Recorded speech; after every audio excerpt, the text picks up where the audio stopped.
బిల్లులే కీలకం. పూర్తి స్థాయి బడ్జెట్ తో పాటు ప్రభుత్వ ప్రాధాన్య బిల్లులపై చర్చ, ఆమోదం. విద్య, వ్యవసాయ కమిషన్, స్కిల్ వర్సిటీ బిల్లులు పెట్టనున్న సర్కార్. స్థానిక సంస్థల్లో రిజర్వేషన్ పెంపు బిల్లు కూడా. జాబ్ క్యాలెండర్, రైతు భరోసాపై విధాన ప్రకటన చేయనున్న సీఎం. నేటి నుంచి అసెంబ్లీ బడ్జెట్ సమావేశాలు 10 రోజులు జరిగే ఛాన్స్. లాస్యనంత మృతికి తొలి రోజు సంతాపం, వాయిదా. బీఏసీ భేటీ. రైతు బంధు, రుణమాఫీ, గ్యారంటీలపై నిలదీయాలని బీఆర్ఎస్. అవినీతి హామీలపై ప్రశ్నించనున్న బీజేపీ. సంసిద్ధంగా అధికార పక్షం అంటూ చూస్తా ఉన్నాం కదా. కంటిన్యూషన్ ఇక్కడ అసెంబ్లీకి కేసీఆర్ ప్రతిపక్ష నేత హోదాలో తొలిసారి హాజరు. నాకైతే క్వశ్చన్ మార్క్. ఫోన్ ట్యాపింగ్, కాళేశ్వరంపై స్పష్టత ఇవ్వనున్న మాజీ సీఎం. కేసీఆర్ అసెంబ్లీకి రాడు.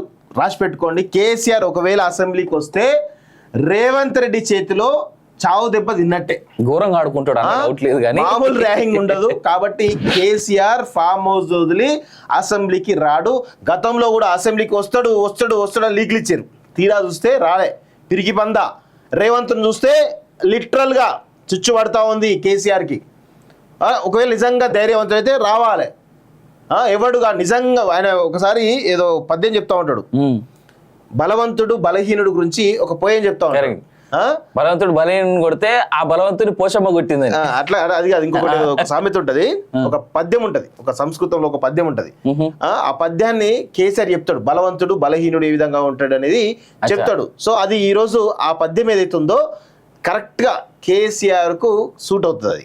బట్ ఏదేమైనా అంటే నేను చేసేటువంటి రిక్వెస్ట్ అయితే ఒకటి ఉందన్న, కేసీఆర్ రావాలి అసెంబ్లీకి. ఎందుకంటే ఆయన మీద ఈ కాళేశ్వరం, కరెంటు, ఫోన్ ట్యాపింగ్ ఇలాంటి అంశాలు ఏవైతే ఉన్నాయో ఆయన అసెంబ్లీకి వచ్చి అసెంబ్లీ సాక్షిగా అంటే ఏదైనా టీవీ స్టూడియోలోకి పెట్టి ఆ ఒక్క టీవీ స్టూడియో వాళ్ళతో ప్రెస్ మీట్లు పెట్టకుండా అసెంబ్లీకి వచ్చి అసెంబ్లీ సాక్షిగా ప్రజలందరితో మాట్లాడాల్సినటువంటి అవసరం, ఆ బాధ్యత ఆయన పైన ఉన్నది.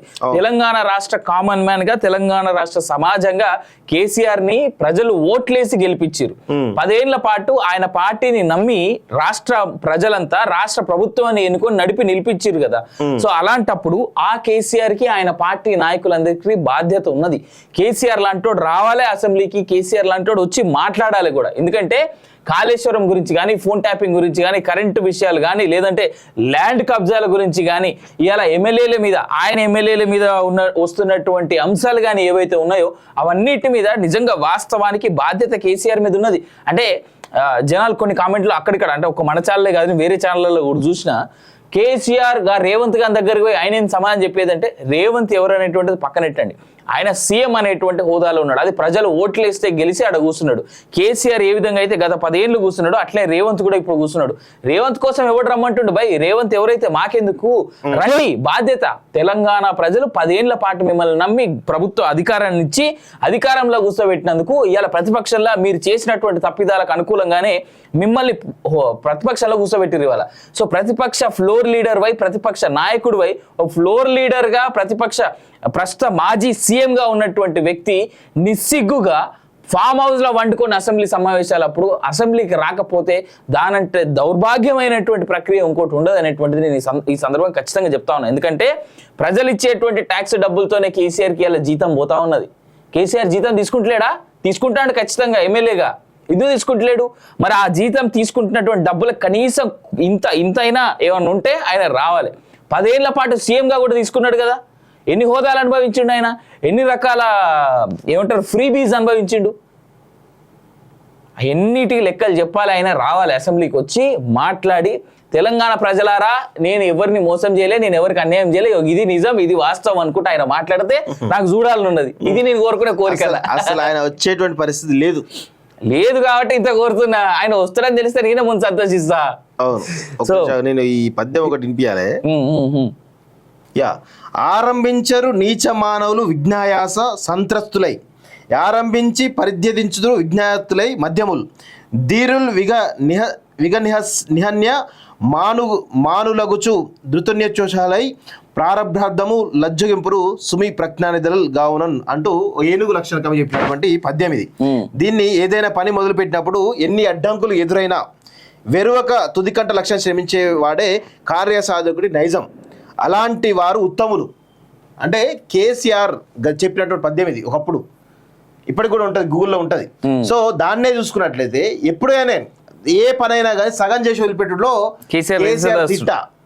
ఇప్పుడు ఫామ్ హౌస్ లో కూర్చొని ఆ క్యాడర్ రెచ్చగొట్టుడు కాదు, నువ్వు నిజంగా కార్యసాధకుడు అయితే అసెంబ్లీకి వచ్చి మాట్లాడు, అంతేగాని చాతగాని దద్దమ్మ లెక్క ఇంట్లో కూర్చొని మాట్లాడితే కుదరదు. నిజంగా నీకు అసలు విషయం ఏంటంటే ఈయనకు ప్రజలపైన ప్రేమ లేనే లేదు. ఎందుకంటే ప్రజలపైన ప్రేమ ఉంటే ఎప్పుడో ప్రజలకు కృతజ్ఞత చెప్పేటోడు. 10 సంవత్సరాలు నన్ను పాలించేందుకు అవకాశం ఇచ్చినందుకు కృతజ్ఞత చెప్పేటోడు. కనీసం ప్రజల్ని గౌరవించకుండా, ప్రజా తీర్పును గౌరవించకుండా రాత్రికి రాత్రి ప్రగతి భవన్ ఖాళీ చేసి వదిలిపోయినటువంటి దొంగ కేసీఆర్. బిల్లులే కీలకం. పూర్తి స్థాయి బడ్జెట్ తో పాటు ప్రభుత్వ ప్రాధాన్య బిల్లులపై చర్చ, ఆమోదం. విద్య, వ్యవసాయ కమిషన్, స్కిల్ వర్సిటీ బిల్లులు పెట్టనున్న సర్కార్. స్థానిక సంస్థల్లో రిజర్వేషన్ పెంపు బిల్లు కూడా. జాబ్ క్యాలెండర్, రైతు భరోసాపై విధాన ప్రకటన చేయనున్న సీఎం. నేటి నుంచి అసెంబ్లీ బడ్జెట్ సమావేశాలు 10 రోజులు జరిగే ఛాన్స్. లాస్యనంత మృతికి తొలి రోజు సంతాపం, వాయిదా. బీఏసీ భేటీ. రైతు బంధు, రుణమాఫీ, గ్యారంటీలపై నిలదీయాలని బీఆర్ఎస్. అవినీతి హామీలపై ప్రశ్నించనున్న బీజేపీ. సంసిద్ధంగా అధికార పక్షం అంటూ చూస్తా ఉన్నాం కదా. కంటిన్యూషన్ ఇక్కడ అసెంబ్లీకి కేసీఆర్ ప్రతిపక్ష నేత హోదాలో తొలిసారి హాజరు. నాకైతే క్వశ్చన్ మార్క్. ఫోన్ ట్యాపింగ్, కాళేశ్వరంపై స్పష్టత ఇవ్వనున్న మాజీ సీఎం కేసీఆర్ అసెంబ్లీకి రాడు. రాసి పెట్టుకోండి. కేసీఆర్ ఒకవేళ అసెంబ్లీకి వస్తే రేవంత్ రెడ్డి చేతిలో చావు దెబ్బ తిన్నట్టే. ఘోరంగా ఆడుకుంటాడు, డౌట్ లేదు కానీ మామూలు ర్యాగింగ్ ఉండదు. కాబట్టి కేసీఆర్ ఫామ్ హౌస్ వదిలి అసెంబ్లీకి రాడు. గతంలో కూడా అసెంబ్లీకి వస్తాడు లీక్లు ఇచ్చారు. తీరా చూస్తే రాలే, పిరికి పందా. రేవంత్ను చూస్తే లిటరల్ గా చుచ్చు పడతా ఉంది కేసీఆర్కి. ఒకవేళ నిజంగా ధైర్యవంతుడు అయితే రావాలి. ఎవడుగా నిజంగా ఆయన ఒకసారి ఏదో పద్యం చెప్తా ఉంటాడు, బలవంతుడు బలహీనుడు గురించి ఒక పోయం చెప్తా ఉంటాడు. బలవంతుడు బలహీనుడు కొడితే ఆ బలవంతుని పోషమ్మ కొట్టింది అట్లా. అది కాదు, ఇంకొకటి ఒక సామెత ఉంటది, ఒక పద్యం ఉంటది, ఒక సంస్కృతంలో ఒక పద్యం ఉంటది. ఆ పద్యాన్ని కేసీఆర్ చెప్తాడు, బలవంతుడు బలహీనుడు ఏ విధంగా ఉంటాడు అనేది చెప్తాడు. సో అది ఈ రోజు ఆ పద్యం ఏదైతే ఉందో కరెక్ట్ గా కేసీఆర్ కు సూట్ అవుతుంది. బట్ ఏదేమైనా అంటే నేను చేసేటువంటి రిక్వెస్ట్ అయితే ఒకటి ఉందన్న, కేసీఆర్ రావాలి అసెంబ్లీకి. ఎందుకంటే ఆయన మీద ఈ కాళేశ్వరం, కరెంటు, ఫోన్ ట్యాపింగ్ ఇలాంటి అంశాలు ఏవైతే ఉన్నాయో ఆయన అసెంబ్లీకి వచ్చి అసెంబ్లీ సాక్షిగా, అంటే ఏదైనా టీవీ స్టూడియోలోకి పెట్టి ఆ ఒక్క టీవీ స్టూడియో వాళ్ళతో ప్రెస్ మీట్లు పెట్టకుండా అసెంబ్లీకి వచ్చి అసెంబ్లీ సాక్షిగా ప్రజలందరితో మాట్లాడాల్సినటువంటి అవసరం, ఆ బాధ్యత ఆయన పైన ఉన్నది. తెలంగాణ రాష్ట్ర కామన్ మ్యాన్ గా, తెలంగాణ రాష్ట్ర సమాజంగా కేసీఆర్ ని ప్రజలు ఓట్లేసి గెలిపించారు. 10 ఏళ్ల పాటు ఆయన పార్టీని నమ్మి రాష్ట్ర ప్రజలంతా రాష్ట్ర ప్రభుత్వాన్ని ఎన్నుకొని నడిపి నిలిపించారు కదా. సో అలాంటప్పుడు ఆ కేసీఆర్ కి ఆయన పార్టీ నాయకులందరికీ బాధ్యత ఉన్నది.